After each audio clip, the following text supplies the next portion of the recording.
ప్రభునామం బట్టి చేరువుల మీద ప్రత్యేకంగా తెలియజేస్తున్నాను. ఈ సమయంలో పక్షిరాజు యొక్క జీవితాన్ని మనం జ్ఞాపకం చేసుకుంటున్నాం. ఇశ్రాయేలుల్ని పక్షి గద్ద రెక్కల మీద మూసుకుని అయినా ఐగుప్తు నుంచి పాలుతేలు దేశం తీసుకుని వచ్చిన చరిత్ర జ్ఞాపకం చేసుకుంటూ ఆయన పక్షిరాజుని ఒక ప్రత్యేకమైన పక్షిగా ఆయన పోల్చాడు. ప్రియులారా, పక్షుల్లో యెషయా గ్రంథం 40:37 చెప్తున్నాడు చూడండి.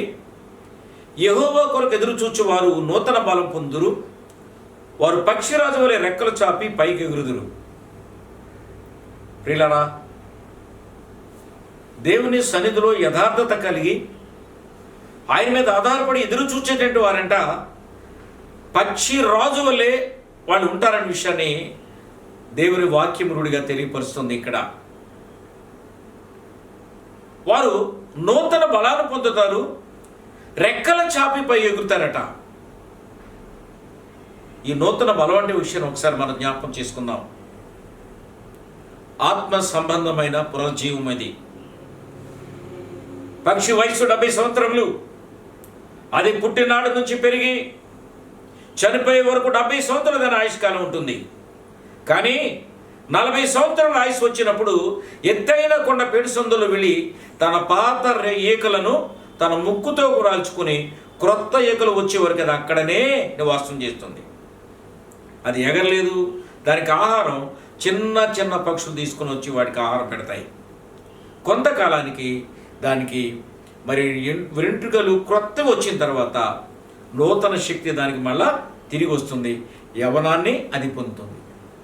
40 సంవత్సరాలు అయిపోయిన తర్వాత దాని జీవితము మళ్ళీ 1 నుంచి స్టార్ట్ అయ్యి 30 సంవత్సరాల పాటు సుమారుగా అది బ్రతుకుతుంది. అంటే దాని ఆయుష్కాలము 70 సంవత్సరాల విషయాన్ని మనం జ్ఞాపకం చేసుకుంటున్నాం. రెండవదిగా మనం ఎలా ఉన్నాం? మనిషి తన సొంత బలంతో కాకుండా దేవుని బలముతోనే అతను ఎదగాలి. దేవుని దైవంలో అతను ఎదగలడు. దేవుని ఆశీర్వాదంతోనే మనిషి జీవించగలడు. మానవుని ఆలోచనలు కానీ, మానవుని తలంపులు కానీ, మానవ ఉద్దేశములు కానీ, మానవ ప్రయత్నం అనేది అది సాధ్యమ కాని విషయాన్ని దురువుడిగా తెలియపరుస్తున్నాడు. మనిషి తన సొంత బలంతో కాకుండా దేవుని సన్నిధిలో కనిపెట్టినప్పుడు ఆత్మలో నూతన శక్తి యవ్వనాన్ని పొందుకుంటాడు. ప్రియులారా, ఆత్మీయంగా మనం ఆలోచించినప్పుడు మానవ హృదయము ఆత్మశక్తి, ఆత్మ అనేది నూతన యవ్వనాన్ని పొంది ఉత్తేజపడుతుందట. ప్రతి మాటలోను, ప్రతి పనిలోను, క్రియలోను, అన్ని విషయాల్లో కూడా మనిషిని ఉత్తేజపరిచేది దేవుని మీద ఆధారపడిన వారికి కలుగుతుందంట ఆ స్థితి. మూడవదిగా చూస్తే దైవిక సంరక్షణ, నడిపింపు అనేది మనకి చాలా అవసరం. దీన్ని ఉదాహరణ ఎందుకు జ్ఞాపకం చేస్తున్నాడంటే, తల్లి పక్షిరాజు తన పిల్లలకు ఎగరవడం నేర్పించేటప్పుడు వాటిని గూడి నుండి క్రిందకు తోసివేస్తుంది. అవి కిందికి పడిపోకుండా తన రెక్కల మీద మూసుకుని మళ్ళీ పైకి తీసుకుని వచ్చి ఎత్తైన ప్రదేశానికి ఆకాశం తీసుకుని వెళ్ళి ఆకాశంలో తన రెక్కల మీద వాటిని కూర్చోబెట్టుకుని అంత ప్రదేశం అంతా చూపిస్తుంది అనమాట. అవి చక్కగా తల్లి రెక్కల మీద మేము సంతోషంగా ఉన్నాం కదా, మా అమ్మ ఎంత చక్కగా మమ్మల్ని మోస్తుంది, ఇదంతా తిరిగి చూపిస్తుందని చెప్పి అవి సంతోషంగా ఉన్న సమయంలో ఎత్తుగా తీసుకుని వెళ్ళి పైకి తీసుకుని పోయి తన రెక్కలను జాడించి విడిచిపెట్టేస్తుంది. ప్రియులారా, అవి అక్కడి నుంచి ఎగురుకుంటా కింద పడే అందులో ఏదైనా కింద పడిపోయే పరిస్థితి కనిపించినప్పుడు ఆకాశం నుంచి ఎగురుతూ చూసి అది కిందకు వచ్చి ఆ పడిపోయి దాన్ని తన రెక్కల మీద ఎక్కించుకొని మళ్ళీ ఎత్తైన ప్రదేశాలు తీసుకుని వెళ్ళి అంతా చూపించి మళ్ళీ రెక్కల విదిపి అది వదిలేస్తుంది. ప్రియులారా, ఇది ట్రైనింగ్. కనుక మానవ జీవితంలో మనిషి బ్రతకడానికి ఆటుపోట్లు అనేది చాలా అవసరం. శ్రమ కావాలి. శ్రమ లేనివాడు క్రైస్తవుడు కాదు.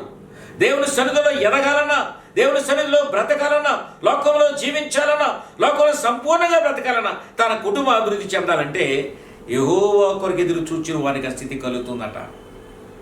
యథార్థత కలిగిన వాడిగా, ఆత్మశుద్ధి కలిగిన వాడిగా, ప్రేమ కలిగిన వాడిగా, దయ కలిగిన వాడిగా, విశ్వాసముతోను నిరీక్షణతోను సత్యమును సమాధానమును తండ్రి నీతిని కలిగిన వాడికి ఈ లక్షణాలన్నీ కూడా సంభవిస్తాయని విషయాన్ని జ్ఞాపకం చేస్తున్నాడు. ప్రియులారా, ద్వితీయోపదేశకాండం 32 అధ్యాయము 11వ వచనం చెప్తున్నాడు చూడండి. పక్షిరాజు తన గూడు రేపి తన పిల్లలపైన అల్లాడుచూ తిరుగుచూ రెక్కలు విప్పి వాటిని పట్టుకుని తన రెక్కల మీద వాటి పోయినట్లు యెహోవా వానిని నడిపించెను.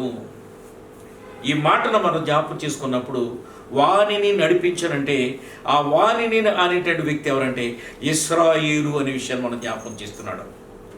ఆ ఇశ్రాయేలు నా జ్యేష్ఠపుత్రుడు అనే విషయాన్ని ఆయన రూఢిగా తెలియపరిచాడు. పిల్లరా, ఇశ్రాయేలును నేను ఐగుప్తు నుంచి పాలు తేలు దేశం తీసుకుని వెళ్ళేటప్పుడు ఆయన తన గ్రద్ద రెక్కల మీద మోసుకుని కనాను చేర్చాడు విషయాన్ని జ్ఞాపకం చేసుకుంటున్నాడు. ప్రియులారా, ఇది ఇశ్రాయేలు గురించిన వివరణ.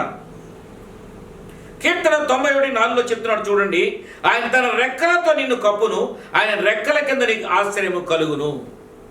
నీవు ఆయనను ఆశ్రయించినట్లయితే, నీవు ఆయన సన్నిధికి వచ్చినట్లయితే, నీవు ఆయన సన్నిధిలో చూడండి ఆరాధించినట్లయితే, ఆయన సన్నిధిలో స్తుతించినట్లయితే, ఆయన సన్నిధిలో ప్రార్థించినట్లయితే ఆయన రెక్కలతో నేను కప్పుతాడంట. ప్రియులారా, కానీ నువ్వు ఎలా ఉండాలి? ఆత్మతోనూ సత్యముతోను ఆరాధించేవాడు ఉండాలి, యథార్థత కలిగిన వాడు ఉండాలి, సత్యాన్ని ధరించేవాడు ఉండాలి, విశ్వాసం విడనడక క్రీస్తు సాంగత్యంలో జీవించే బిడ్డగాని ఉండాలి. దేవుడు తన ప్రజలను శోధనలను విశ్వాసములను ఎదిగించేటప్పుడు వారి పడిపోకుండా తనదైన రెక్కల చాటున వారిని మోస్తాడనే విషయం దీన్ని బట్టి మనం నేర్చుకుంటున్నాం. పక్షిరాజు తన పిల్లల్ని రెక్కల మీద ఎలాగైతే మోస్తుందో చూడండి, ట్రైనింగ్ ఇస్తుంది. అవి బ్రతకాలి, ఇండివిడువలే బ్రతకడానికి. వాడి రెక్కల చూడండి ఈకలన్నీ వచ్చిన తర్వాత అవి ఇంకా తల్లి మీద ఆధారపడినప్పుడు ఆ గూడులోంచి గూడులో ఒక్కొక్క పొల తొలగించి మరి అది పడిపోయే సమయంలో వాడిని కిందకు తోసి అది కిందకి వెళ్ళిపోతూ ఒక భూమి మీద పడిపోకుండా దెబ్బతలుతుందనే ఉద్దేశంతో అది ఆకాశం చూస్తూ కిందకు వచ్చి స్పీడ్గా వచ్చి దాన్ని ఎత్తుకుని పైకి తీసుకుని వెళ్ళి మళ్ళీ అంతా కూడా ఆకాశం చూపిస్తుంది. ప్రియులారా, మానవ జీవితంలో మనం బ్రతకాలంటే దేవుని ఆశ్రయం మనకు కావాలి. దేవుని రెక్కలేదే మనం బ్రతకలేము, దేవుని అనుగ్రహం లేదే బ్రతకలేము, దేవుని దయ లేదే జీవించలేని విషయాన్ని పక్షిరాజుతో పోల్చాడు. ప్రియులారా, ఇది అందుకే శ్రమలను జయించడం ఎట్లా అనే విషయాన్ని మనం జ్ఞాపకం చేసుకోవాలి. సాధారణ పక్షులు తుఫాను వచ్చినప్పుడు భయపడి దాక్కుంటాయి, కానీ పక్షిరాజు ఏం చేస్తుందంటే తుఫాను వచ్చినప్పుడు అది ఆ ఆకాశంలో తిరుగుతున్నప్పుడు తుఫాను వస్తే అది ఆకాశం పైకి ఎగిరిపోతుందంట, పైకంట వెళ్ళిపోతుందంట. వెళ్ళిపోయి అక్కడ అలా సంచారం చేస్తూ తిరుగుతుందంట. కింద తుఫాను వర్షం వచ్చినా కానీ మేఘాల పైకంట వెళ్ళిపోయి తను ప్రొడక్ట్ చేసుకుంటుంది. ప్రియులారా, అంటే అది డేరింగ్ అండ్ డాషింగ్. అంటే తనకి ఎటువంటి స్థితి అంటే ఆ పక్షుల్లో తనకున్నటువంటి ఆ గొప్ప సాహసం అనేది మనం జ్ఞాపకం చేసుకోవాలి. అదే సాహసం అనేది దేవుని యెహోవా కొరకు ఎవరైతే ఎదురు చూస్తారో, ఎవరైతే ఆయన మీద ఆధారపడతారో, ఎవరైతే నిరీక్షణతో కనిపెడతారో, ఎవరైతే విశ్వసిస్తారో, ఎవరైతే నమ్ముతారో వారికి ఆ స్థితి సంభవిస్తుందనే విషయాన్ని రూఢిగా తెలియపరుస్తున్న ప్రియులారా, శ్రమలు ఎదుర్కోవాలంటే పక్షిరాజు చూడండి, తుఫాను వచ్చింది, గాలి తుఫాను వచ్చినప్పుడు భయపడదు. మిగతా పక్షులను దాక్కునేది ఏదో చెట్ల చోటుకు, ఏదైనటువంటి పర్వతాల లోయలోకి, ఏదో ప్రదేశాలకు వెళ్ళిపోయి దాక్కుంటాయి. కానీ పక్షిరాజు అలా దాక్కుందంటే డేరుగా నిలబడుతుందంట. ఎట్లా ఉంటుందండి? తుఫాను వచ్చే ప్రదేశం నుంచి ఆకాశానికి ఎత్తుగా వెళ్ళిపోతుందంట. వెళ్ళిపోయి అక్కడ వర్షం లేదు, తుఫాను లేదనే ప్రదేశాన్ని ఆ ప్రదేశంలో అది సంచారం చేస్తుందంట. ప్రియులారా, ఇది దాని జీవితం గురించి మనం జ్ఞాపకం చేసుకుంటున్నాం. మొదటి కొరింథీయులకు రాసిన పత్రిక 10:13 చెప్తున్నాడు చూడండి, సాధారణంగా మనుషులు కలుగు శోధన తప్ప ఏదీ మీకు సంభవించలేదు. దేవుడు నమ్మదగిన వాడు, సహింప కలిగినంత కంటే ఎక్కువగా నిన్ను శోధించబడనీయుడు. అంతేకాదు ఆ శోధనలతో కూడా తప్పించుకున్న మార్గంలో కలుగు చేయవాడైనే.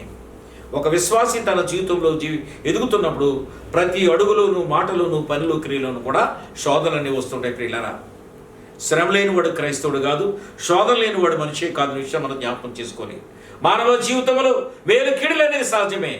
మానవ జీవితంలో చూడండి మేలు కీడులు ఉంటాయి, అభివృద్ధి ఉంటుంది, నాశనం అనేది ఉంటుంది అని ఇవన్నీ కూడా ఒక పరిశీలన విషయం మనం జ్ఞాపకం చేసుకోవాలి.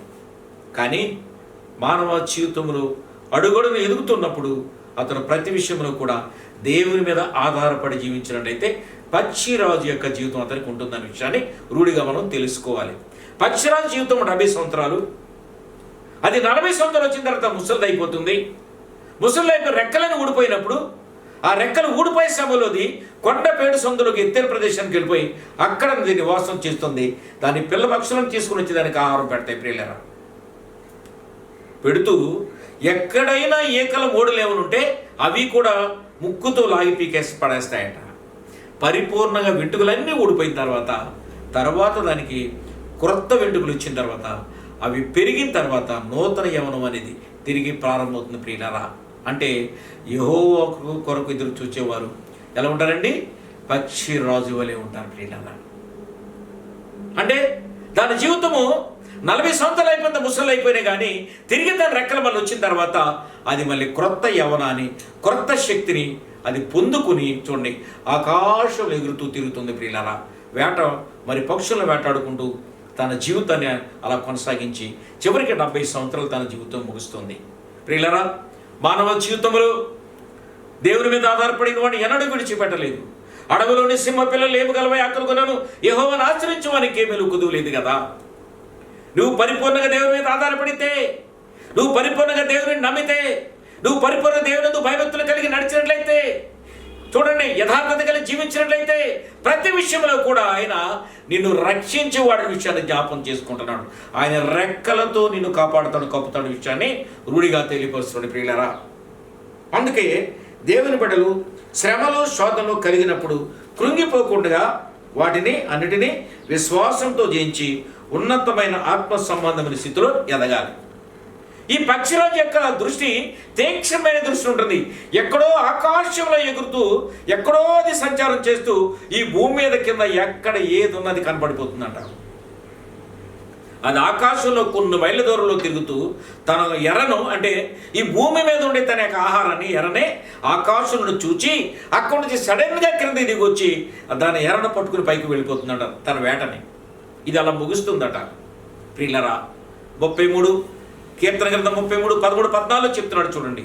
యెహోవా ఆకాశం నుండి కనిపెట్టుచున్నాడు, ఆయన నలులందరినీ దృష్టించున్నాడు, తాను నివాసస్థలంలో నుండి భూనివాసులందరి వైపును ఆయన చూచుచున్నాడు విషయాన్ని జ్ఞాపకం చేయాలి. పక్షిరాజు ఎలాగైతే తన ఎరని ఆకాశం నుంచి ఎక్కడో ఎత్తిన ప్రతి చూసి కిందకు వచ్చి దాన్ని పట్టుకుంటుందో, అలాగే దేవుడు చూడండి ఆయన ఆకాశం నుండి చూస్తున్నాడంట ప్రియులారా. ప్రతి వ్యక్తి జీవితాన్ని చూస్తున్నాడు. అందుకే కీర్తన 11:4 చెప్తున్నాడు, తన కనుదృష్టి చేత నరులను నిదానించి చూస్తున్నాడట. కానీ ఎవరూ చూడలేదు కదా, మనకి ఎవరూ కనిపించలేదు కదా అనుకుంటున్నాం, కానీ ఆయన ఆకాశం నుంచి ప్రతి నరుని జీవితాన్ని పరీక్షణ చేస్తున్నాడు ప్రియులారా. హెబ్రీ రాసిన పత్రిక 4:13 చెప్తున్నాడు చూడండి, మరియు ఆయన కనబడని దురసృష్టం అంటూ కూడా లేదు, మనం ఎవరికి లెక్క అప్పగించవలసినది, ఆ దేవుని కొరకు సమస్తమును కూడా మరుగు లేక తేటగా ఉన్న విషయాన్ని జ్ఞాపకం చేసుకోవాలి. లోకంలో మానవులుగా మనం జీవిస్తున్నప్పుడు మనం చేసే పనులు కానీ, మనం చేసే అతిక్రమాలు కానీ, మనం చేసే రకరకాల కార్యక్రమాలు కానీ ఎవరు చూడలేదు కానీ ఆశ్చర్యం ఉంది అనుకుంటున్నాం, కానీ ఆయన కను దృష్టి లోకం అంతా చూస్తుందంట. అగాధంలో చూస్తుంది, పాతాళంలో చూస్తుంది, సముద్రంలో చూస్తుంది, లోయలో చూస్తుంది. ఎంత లోతైన ప్రదేశమైనా సరే ఆయన కనులకు కనబడని సృష్టం అంట కూడా లేదని విషయాన్ని రూఢిగా మనం తెలుసుకుంటున్నాం ప్రియులారా. అందుకే నర హృదయం ఆలోచించినప్పుడు పాతాళమును అగాధమును యెహోవాకు కనబడుచున్నవట. పాతాళం కనబడుతుందంట, అగాధంలోయ కనబడుతుందంట, సముద్రం ఎక్కడైనా కనబడుతుందంట. 22:17-9 చెప్తున్నాడు చూడండి, హృదయము అన్నిటికంటే ఘోరమైన మోసకరమైనది. అంటే అది ఘోరమైన వ్యాధి కలది, దాన్ని గ్రహింపగలిగిన వాడెవడు? ప్రియులారా, జ్ఞాపకం మానవ జీవితాన్ని చూస్తున్నాడు, ఆయన కనుదృష్టి అనే విషయాన్ని మర్చిపోతున్నాడు. నన్ను ఎవరూ చూడలేదు కదా అనుకున్నాడు. కానీ ప్రియులారా, పక్షి రాజు వలె ఆయన యొక్క నువ్వు చూసావంటే, పక్షి రాజులాగా నువ్వు ఆయనతో ప్రయాణం చేసినట్లయితే పక్షిరాజు జీవితంలాగా నీ జీవితాన్ని మారుస్తాడు విషయాన్ని ఆయన జ్ఞాపకం చేస్తున్నాడు ప్రియులారా. అందుకే ఆయన 20 గ్రంథం చెప్తున్నాడు, ఏమన్నాడు? హృదయం అన్నిటికంటే మోసకరమైనది, అది ఘోరమైన వ్యాధి కలది, దాన్ని గ్రహింపగలిగిన వాడు ఎవడు? దీన్ని ఎవరు చూస్తారో దేవుడికే సాధ్యం. ఆకాశం నుంచి చూచినప్పుడు ప్రతి వ్యక్తి జీవితాన్ని ఆయన క్లియర్గా చూస్తారట. పనుల విషయంలో, మాటలో కానీ, క్రియలో కానీ, వాక్యంలో కూడా అన్నిటి కూడా ఆయన పరిశీలన చేసేవాడు నా ప్రియులారా.